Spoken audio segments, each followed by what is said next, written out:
Thanks for joining us. I'm Kim Christensen. I'm Kyle Clark. Tonight, the Lee fires, holding about 120,000 acres with little containment. That's burning in Rio Blanco County, started west of Meeker, then ran down toward Rifle and the Garfield County line. 9 News reporter Mark Salinger is in Meeker for us tonight. And Mark, you got to look inside that fire today.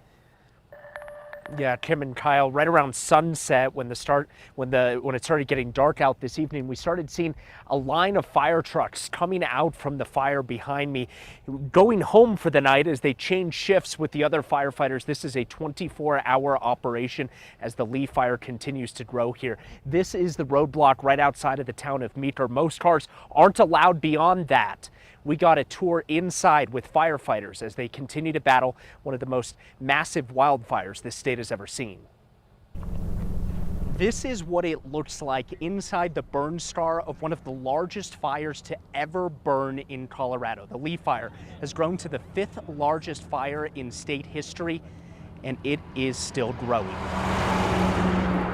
Firefighters describe what the fire is doing right now as extreme fire behavior. Sometimes the flames shooting high up into the sky. At that point, there's really nothing that firefighters can do to try and attack it. That's what we call crown fire, and that's where the fire gets up into the upper parts of the trees. We're looking at 150 to 200 foot flame lengths going on behind us there. Not a whole lot that firefighters can do to get right in on that. For now, firefighters say that the town of Meeker should be in the clear. They don't expect the fire to come back this direction. However, it is moving towards the town of Rifle and Garfield County. Really our strategy and our tactic and how to handle that was to just keep up with the main front and utilize strategic firing off of a secure roadway and to send controlled backfire on our own back up towards the main fire front. Garfield County officials have already put some people on notice that they might have to evacuate at some point, but firefighters believe that their tactics could help slow down and potentially contain the fire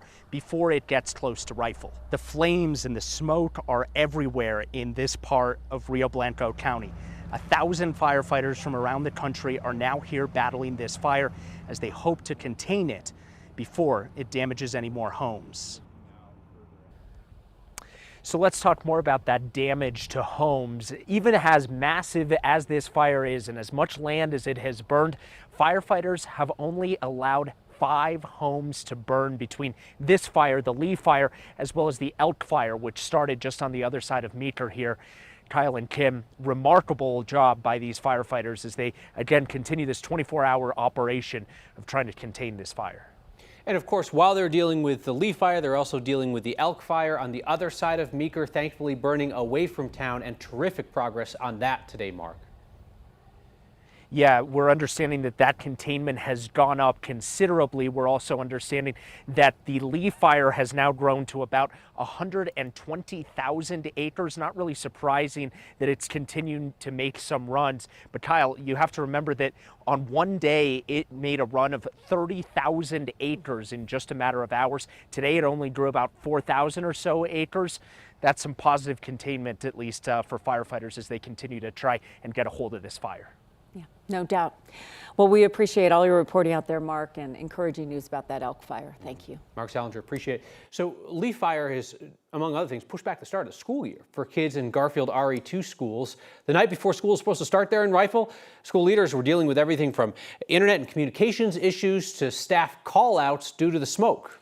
9 News reporter Rachel Krause spoke with school leaders tonight. And Rachel, it is back to school tomorrow. Yeah, the district says the extra 2 days off of school were needed, but they've been working to fix the communication issues and believe conditions are now positive enough where they can open schools up for the new year tomorrow morning, even though they know not everyone will be able to make it in. I teach at Coleridge High School. The teachers and parents in Garfield RE2 schools are excited to go back to school. Absolutely, always. Caitlin Wood, a science teacher at Coleridge High, is ready to welcome kids back. But the Lee fire has already made it an unusual start to the school year. Oh, it's so strange. I'm in the north end of Rifle, so I can definitely see the smoke. Last night, it was very distinctive wall of smoke moving west. So it's been a little eerie. As smoke-coated skies and some schools lost internet, Teresa Hamilton with the district says they made the tough choice to hold off on starting school. Sunday afternoon, it was acrid. It was hard to breathe. It was dense, which was then impacting a lot of our staff to the point where they were beginning to call in sick for Monday. A smoke and fire delay, a decision they've never before made. Never have we had to call a school off because of this. For many, it was a relief.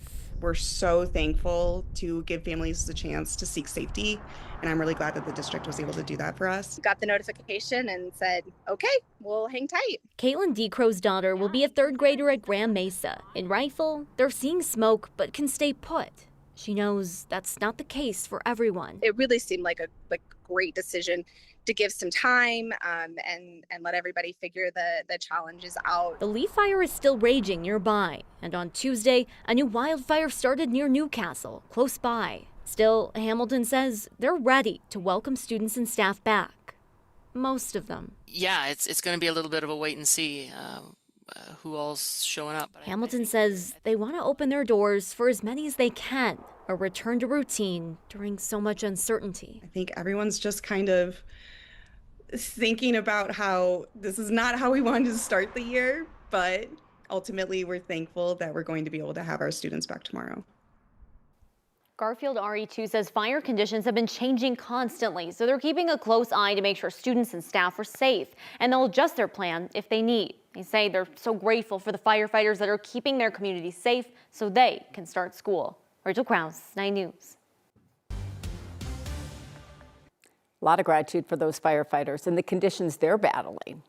Yes, hot, really windy. bad. Oh, yes, hot, windy weather, Kim. This will be the weather headline for the next 48 hours for Colorado. Concerns for firefighters as temperatures soar 10 degrees warmer than today. The wind is expected to increase as well. So we have fire weather warnings and fire weather watch alerts that will go out for much of western Colorado for the next 48 hours. And we need to be vigilant here along the Front Range and in eastern Colorado as well. As our humidity values go down, the winds increase and the temperatures increase. Temperatures outside now comfortable in the 60s and 70s.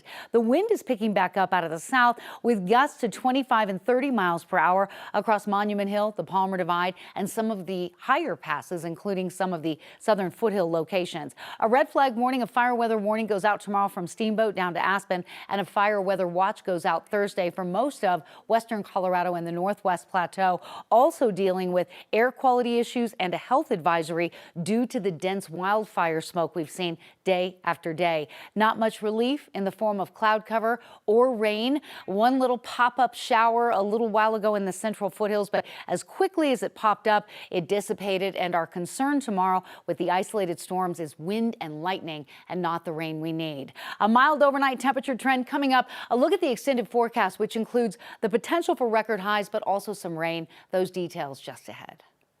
A small community on the Eastern Plains is grieving tonight. There is a canine police dog that killed the 3-year-old daughter of Burlington's police chief. The Kit Carson County Sheriff's Office says this happened yesterday morning. They say a German Shepherd, part of the Cheyenne County Sheriff's Office canine unit, attacked that child. The Sheriff's Office says the dog was not actively being used for a law enforcement operation at the time, and the dog was a drug dog, not trained to apprehend suspects. That dog was euthanized. Loved ones of crime victims are asking Democratic Governor Jared Polis to help close what they see as a loophole in the state's criminal competency laws. State law requires charges be dropped in cases where a defendant has repeatedly been found incompetent to stand trial. And doctors believe that even treatment won't change that. Defendants found to be incompetent cannot understand the legal proceedings or help in their own defense. Today, people gathered at the state Supreme Court building pushing for change, among them a woman whose mother was killed by a hit-and-run driver. A judge dismissed a second-degree murder charge against the driver after 2 doctors found him incompetent. What's made this loss even more difficult is the lack of justice we've received in the courtroom. I've been left with far more questions than answers. How are individuals who commit such serious, devastating acts allowed to re-enter society without accountability? The group wants the governor to address the issue in a special session. A special session is already set to start next week to deal with the budget shortfall and a few other things. Competency is not on the agenda. We reached out to the governor's office. In a statement, they told us they want to work with everyone to determine if there are additional reforms that should be made to ensure that people who could potentially endanger others or themselves are not threatening public safety. RTD is going to try something new. They are going to pay for the first mile of people's scooter or e-bike ride if they're headed to light rail. 9 News reporter Spencer Soischer is joining us. He's riding the ride right now. And Spencer, they're hoping that this removes a barrier for some people. Yeah, this pilot program is going to start with 2 light rail stations to start out. The guy who's behind this says this model is the first of its kind. They're banking on the idea that people like riding the trains. They just hate walking to it.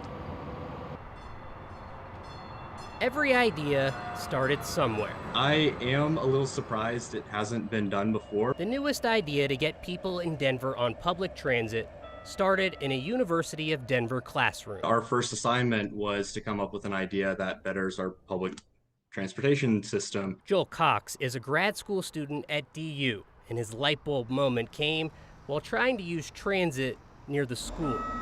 So I live about a mile from the University of Denver station. Most days that's just too far of a walk. I could drive and park there, but that feels like it's defeating the purpose of public transit. That was the start of First Mile Free, a new pilot program just approved and funded by RTD. I think it's a great idea. Starting this winter, when people ride a Bird or Lime scooter or e-bike, RTD will pay for the first mile of the ride to the station and will pay for the first mile back home, too. They plan to do it at the University of Denver light rail station and at the Decatur Federal stop. Data from the City of Denver's transit plan in 2019 says just 25% of people live within a mile of an RTD station. Walking to the train is hard every day. Michael Power lives about a mile away from the DU station. He loves the idea. I use the scooter and the bike, depending on what's available. We're really shooting for a 4 or 5x increase in the number of e-bikes or e-scooters that end at public transit stops at both of these 2 locations. RTD is putting over $60,000 per year into the program over the next 2 years. And Cox hopes his little idea helps push public transit forward. It's a really efficient way to close this gap. All right, so once we get off the train here in a second, the idea would be that we would still have to pay the $1 unlock fee, but then we'd be able to go for a mile or so. It would save about $5, or also we could just walk. Looks like we are here. Live in, I'm not sure where we are. I think we're live in Aurora. Spencer Soischer, 9 News.